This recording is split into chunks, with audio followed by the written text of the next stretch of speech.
House of Squibb presents Academy Award.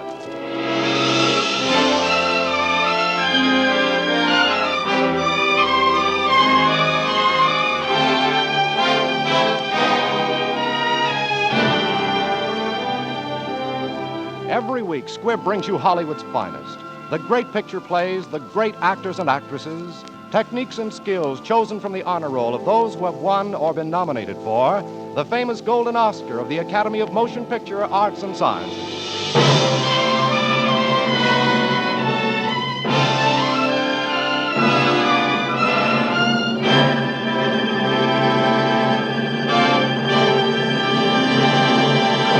And now, E.R. Squibb & Sons, manufacturing chemist to the medical profession since 1858, bring you the distinguished actress Irene Dunne, who has 4 times been nominated for the Academy Award as Best Actress of the Year.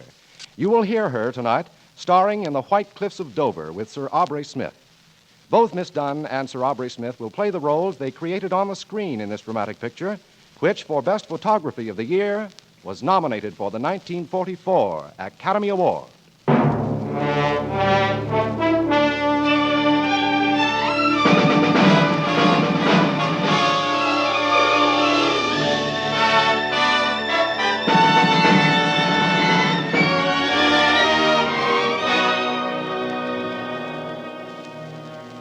I have loved England dearly and deeply since that first morning, shining and pure, the white cliffs of Dover I saw rising steeply out of the sea that once made her secure. I have loved England, and still as a stranger, here is my home, and I still am alone.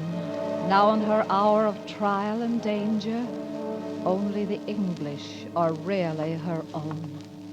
Susan, I'm so glad you're on duty. I wanted to talk to you. Please do, Colonel Orange. Have you heard from your son? He phoned to say his leave was canceled. I've heard nothing since. It's 5 days now. I'm terribly worried. Naturally. We've not heard from our boys either. Well, I suppose you were told to stand by for emergency? Yes. This is confidential, Susan. I've been notified by the General's aide to prepare for casualties within the next 24 hours. He anticipates a possible 5,000. So many. I suppose I mustn't ask questions. Your guess is as good as mine. Obviously a big show, and we have such a little hospital here. Invasion? Hardly. Raid on the French coast, possibly. On a big scale by the sound of it. Is that... Yes, I think so. They usually start at dawn.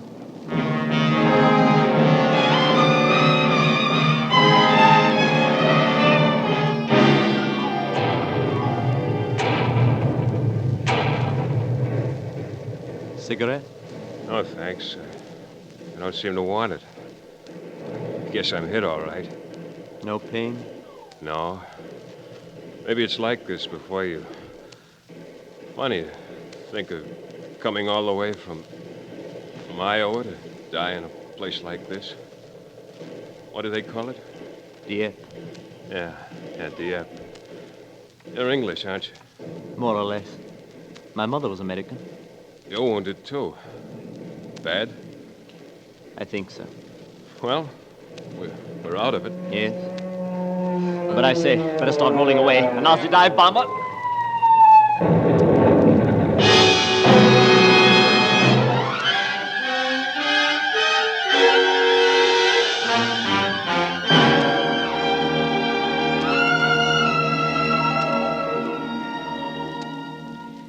I have loved England dearly and deeply since that first morning, shining and pure, the white cliffs of Dover I saw rising steeply out of the sea that once made her secure.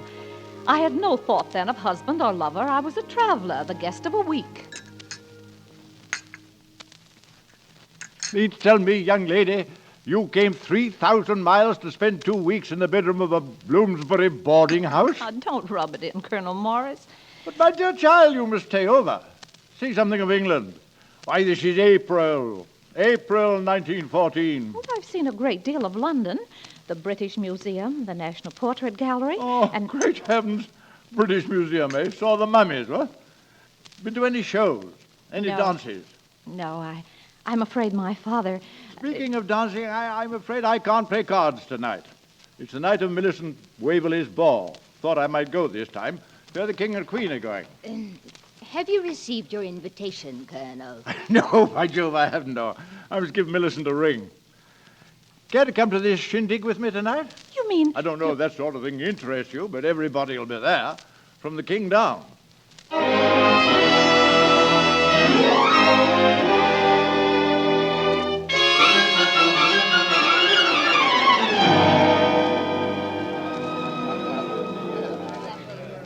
Why, Colonel, this is nice. You've been neglecting me. I haven't been in tail since your last, Millicent. This is Miss Susan Dunne of the United States, Duchess of Waverley. My dear, I'm so glad you could come. Oh, thank you. Nothing less would have brought this old bear out. See that he gets you some acceptable partners.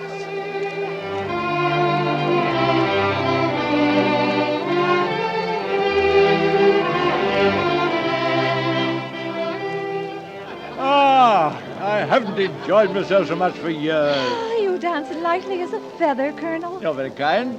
Now, for dancing with me, you're going to have your reward. I'm going to find a delightful young man for you to dance with. Back in a moment with a captive. Don't run off.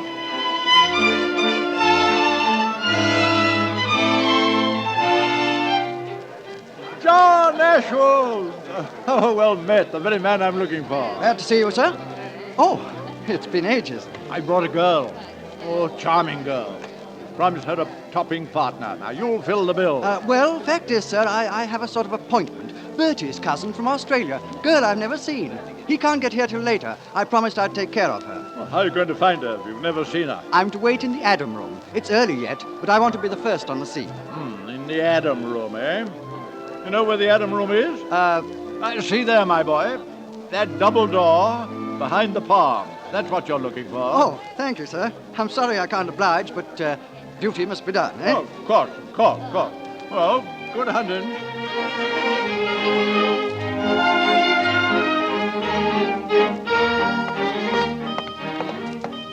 Oh.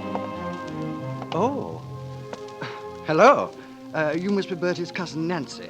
I'm John Ashwood. I hope I haven't kept you waiting. Well, no, not at all. I came early. I thought I'd be the first. It's awful to be hanging around when you don't know anyone. Yes, isn't it? Oh, I suppose the Colonel sent you. No, Bertie sent me. He told me to tell you that he'd be late. He's detained at the Foreign Office. The weekly crisis, I suppose. He said you were not to wait supper for him, but to try and behave as if I were he. Do you think you can? Well, yes, I'm sure, quite easily, but I'm afraid... I hear this is your first visit to England. Yes, it is. And you're not staying very long. No, indeed. No time at all. In fact... Oh, that's too bad. We must make the most of it, mustn't we? May I have the pleasure of this dance? Why, yes, I should love to.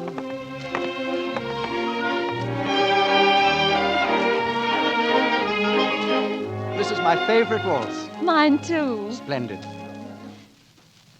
Why did they stop? The King and Queen. The King and Queen.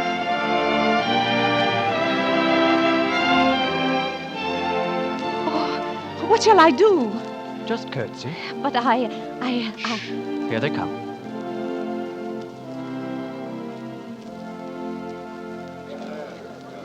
Did I do all right? Wonderful. Oh, you must think I'm dreadfully awkward, but we don't do that sort of thing at home. You haven't been presented at court? Good gracious, no. I'm just a small town girl. But, Bertie said you were Australian. Oh, yes, of course. And all the excitement I'd forgotten. I'm not Nancy. I'm not Bertie's Australian cousin. I'm an imposter. Good heavens, I say. Oh, are you really? Well, who are you? Nobody in particular. I come from a dull little town called Tulliver, in the smallest state in the USA. Well, why didn't you tell me? But you didn't give me much time. Besides, I sort of wanted to dance with you. Oh, did you? Oh, good. I say, that's splendid. Are you living in London? No, we're going home tomorrow. But I've just met you. You can't go back tomorrow. I can't allow it. You don't want to. Do you? No, I don't, but my father does. You see, it's rained every day, and he's a bit prejudiced about England anyway. Now, look here. I'd like to talk to your father, get him to let you stay. You simply can't go away now.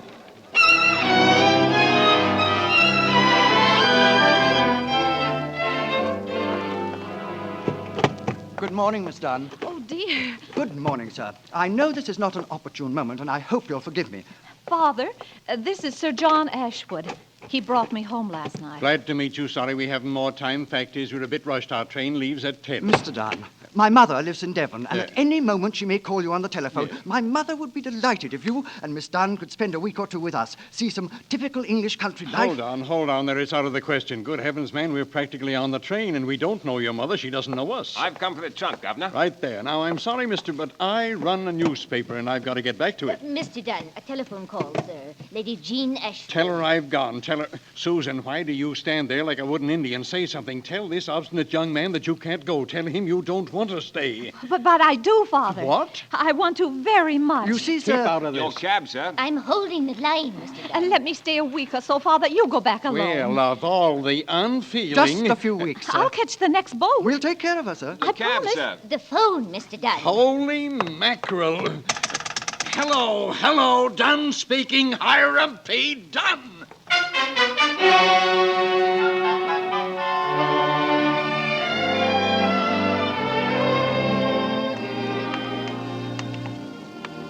And this about winds up our tour of the old place, Sue. Except for the portraits. I'm not going to bother you with the others, but this gorgeous officer is the present baronet and your humble servant. Oh, it's so beautiful, all of it. Like a dream. Me too. You too. I'd like to show you everything in this world. We'd begin with England. We'll drive down the Roman roads where Caesar's legions marched and follow Chaucer's steps to Canterbury. I'll show you the Isle of Avalon, where King Arthur died and the Holy Grail is buried. Places with lovely names. St. Just of Roseland, where Henry VIII honeymooned with Anne Boleyn, and Tintagel, where Iseult waited for a white sail. Jolly places. There's a moat at Wells where the swans swim and ring a bell for dinner when they're hungry. I say, you're crying. I'm not. At least, I don't want to. You see that space on the wall near my portrait? That's where my wife's portrait will hang. You must have often wondered what she'd be like. I have. Until a few days ago. Then I began to hope that she'd be tall and fair, with a mind of her own, and that when my great-grandson showed visitors her portrait, he'd say, "My great-grandmother. Lovely, isn't she?" She was an American. Oh, John. Oh, well, you must have known I've been out of my mind since I peeped behind that potted palm and saw you in the Adam room. I meant to wait to give you more time, but it's out now. And you're wondering what I'll say. Yes. What will you say? I think, John, if your great-grandson is to show his friends that portrait, it'd best be about finding a good artist.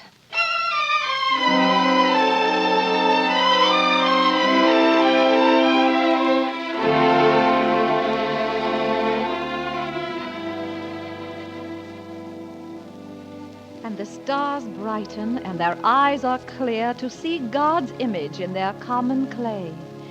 Is it the music of the spheres they hear in this sweet prelude to that noble play, the drama of joined lives? Ah, they forget. They cannot write their parts. The bell has rung, the curtain rises, and the stage is set for tragedy. They were in love and young.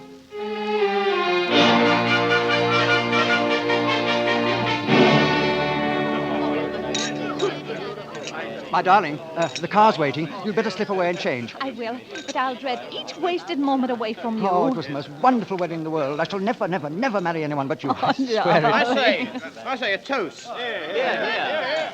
I think it's high time we drank to the union of the old world and the new, to our dear young friend and the charming lady who said with Ruth of old, "Thy people shall be my people." Ladies and gentlemen, to the health and happiness of Sir John and Lady Ashwood. Just a moment, John. Forgive me, I'm late. Forgive me for bringing bad news. John, this came for you. Telegram from the War Office. John, what is it? What is it, Colonel? A joke? No joke, sir. England's at war.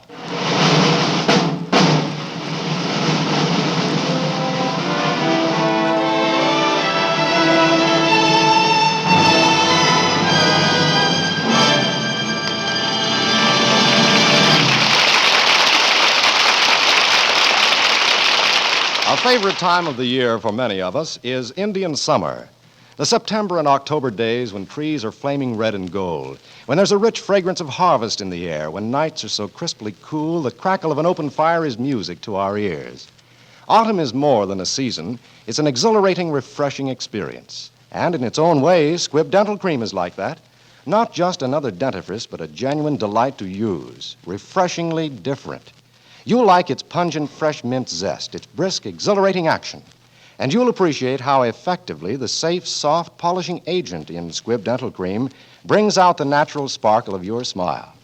All of these distinctive advantages of Squibb Dental Cream are assured by 223 scientific tests behind every tube. So brush your teeth with the modern dentifrice, the refreshing dentifrice.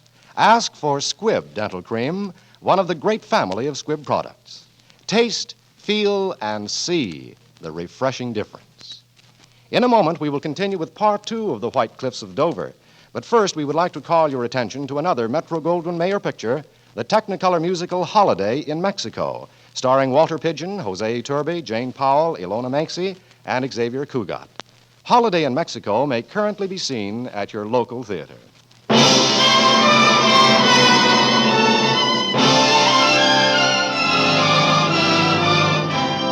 And now the House of Squibb presents part 2 of Academy Award, starring Irene Dunne in The White Cliffs of Dover with Sir Aubrey Smith.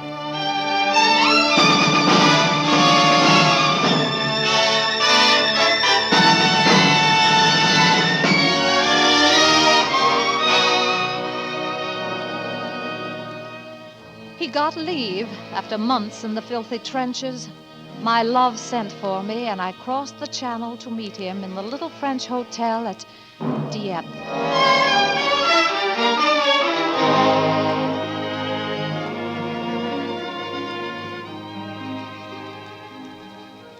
We heard the sea murmur. We saw the full moon wane, knowing that our happiness might never come again. I, not forgetting till death do us part, was outrageously happy with death in my heart.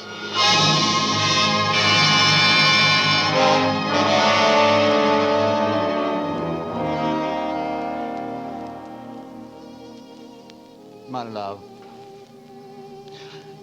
to be here, I just don't have the words.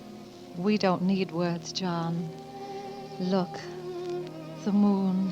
One would think there was no war going on. Well, we can't spend what's left of my leave on the view. I'm hungry. And there's the champagne. Of course, dear. It's grand that you and Mother hit it off so well. Does she bully you? She does. To hear her, you'd think I was doing it just to be contrary, because I'm an American. Doing what? Well, I should say not doing it. Not doing what? Well, John. Sue, you're blushing. Come to that, you look pretty pink yourself. I say, this wouldn't have anything to do with young Percy, would it? John, Percy. The eldest son's always called Percy, dear. Not my eldest. Our eldest. But I don't like the name Percy. Well, I don't like it very much myself. But the eldest son's always called Percy. Why? Tradition. My boy will be called after the man I love, his father, and his name will be John. I am sorry, monsieur, but you asked me to call if the message came.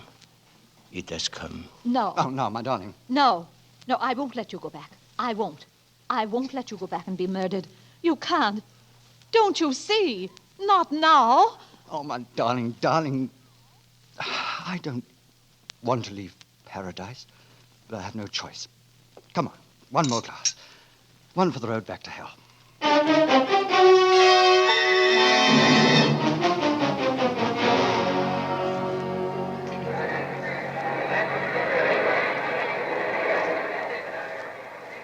Susan, my dear. At last you've come to London for the great event, eh? Where's that boy of yours? Here he is, John Ashwood, Esquire. So this is John's boy. And mine too, Colonel. Fine lad. He looks like John. If it hadn't been for me, you know, I have a bit of a share in this young fellow. Of course, dear friend. You brought us together that wonderful night at the ball. Ah, here they come.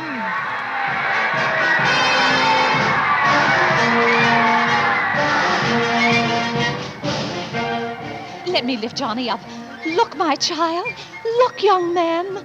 Those are your mother's people. See how well they march. Your mother's people and yours, too. Because you're half a Yankee, you little Englishman, and I'm never going to let you forget it. Wave your hand, Johnny. Wave your hand.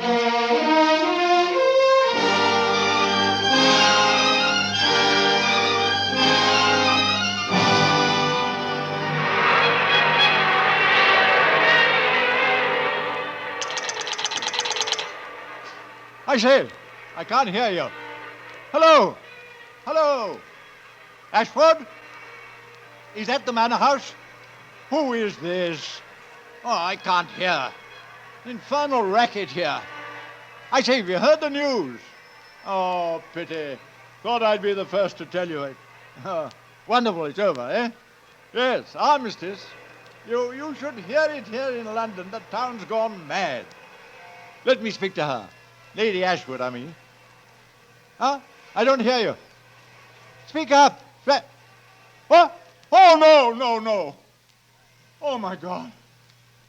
Oh, great heavens. No. What can I say? What can I say? John dead?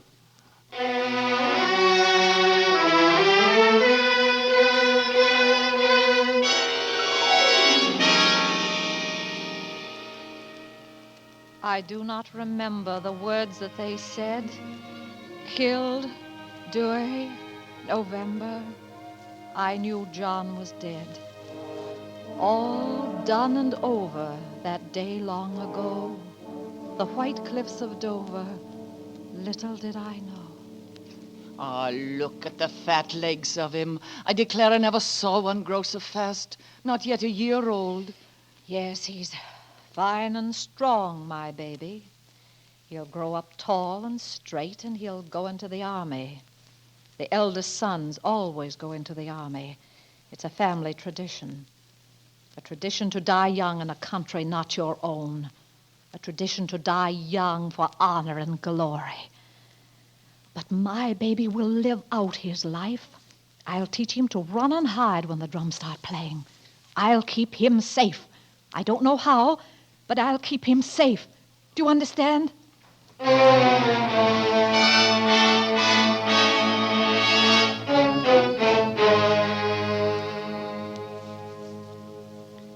And then again, to see in anguish and in doubt the lights of Europe falter and go out. And once again, the feet of marching men drum in the darkness. Once again. Our days were busy with 1,000 cares. Our nights were dark and quiet with our prayers. Here, the wounded. It was Dieppe, Susan, and bad. Only a handful have come back. Not my boy? Yes, Susan. He was there. Where is he? In there on the cot. My John? At Dieppe? Oh, no. Susan. How bad is he? Bad. How long? A few hours. Hello, Mother. John. I have a letter an American boy gave me before we got it over there at Dieppe. Mail it, will you? It's not readable, I'm afraid. Oh, yes, bloody, you mean. Will you write her another? Yes, dear. Good. You know, it's funny to think I never saw your home. I wish I had. And then I'd know how close we were.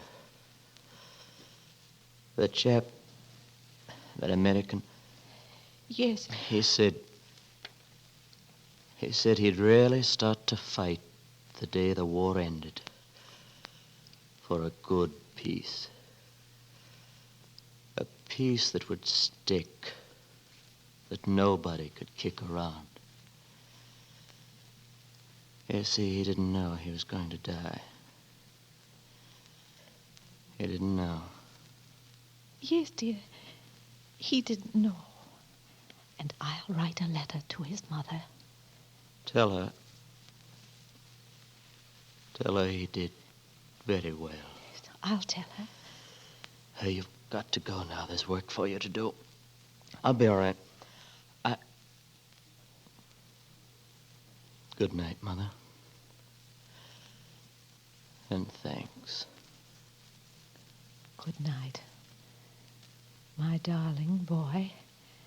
And God bless you. And God keep you. Amen.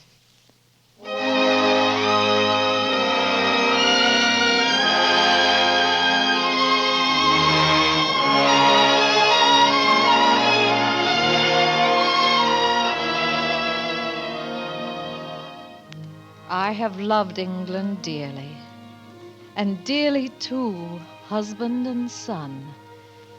Now at the end, I know they would have me do what must still be done. I was American born and American bred from a hickory shore. We shall not turn away from the dead as we did before. We shall not turn away till the air is bright and the day is set. They had a dream like glory and morning light, and we have it yet.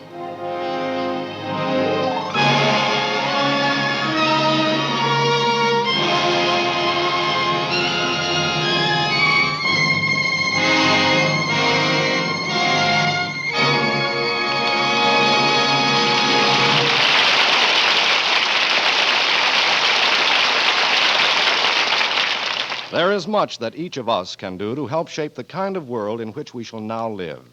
It is the serious personal duty of every American, for example, to keep abreast of all proposals for the direction and control of atomic energy.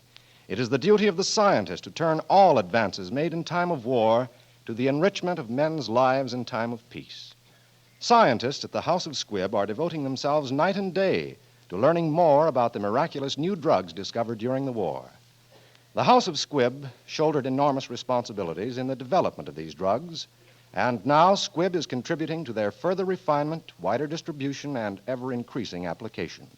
For as long as there is pain and suffering in the world, Squibb will be dedicated not only to the search for new drugs, but to the perfection of medical aids already known, whether they be professional products for your doctor or simple home health essentials for your daily use. Remember that whenever you're buying for your own medicine cabinet, to be sure you get Squibb quality, always ask for Squibb, a name you can trust.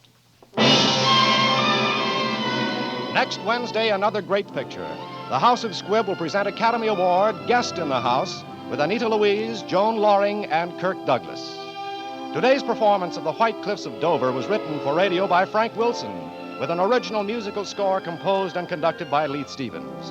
Our producer-director is Dee Engelbach. Irene Dunne can currently be seen in the 20th Century Fox production, Anna and the King of Siam. Sir Aubrey Smith is soon to be seen in the Cecil B. DeMille Paramount production, Unconquered. This is Hugh Brundage bidding you good night until next Wednesday at the same time, when you're invited to listen again to Academy Award, presented by the House of Squibb, a name you can trust. This is CBS, the Columbia Broadcasting System.